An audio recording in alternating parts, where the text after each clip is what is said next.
ស្រងតាគុំគាបើតែជាមានកូនចៅដែលមកពឹងពរបើជាពិសេស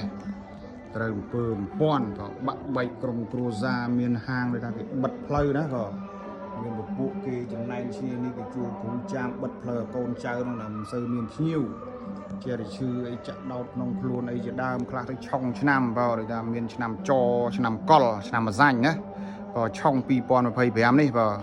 អញ្ចឹងដើម្បីយើងបានកាត់ឆុងហ្នឹងយើងមកលោកតាគុំគាមានឈ្មោះមានអាយុមានឆ្នាំមានខែមានឧទ្ធរអញ្ចឹងទៅយើងយកមកធ្វើផ្នាយឆ្នាំផ្នាយខែយកមកឧបដឹកគុណបរតនត្រ័យតាំងបដនមស្ការសមាទានសិលចម្រើនព្រះបរិត្តយើងធ្វើពិធីដង្វាយតបឬក៏បជាគ្រោះមានប្រសងជាកសិនសាក់សីទៅជួយដង្គមកើងឡើងរាសីនឹងបារមីលោកតាឆាន់ភ្លើងឆាន់បែងកែវជួយកម្ចាត់ទុកសោករោគភ័យកុំឲ្យមានអមនុស្សមកអួតប្រកួតបានក៏ស្រំតាគុំគាស្ថិតក្នុងភពនកោ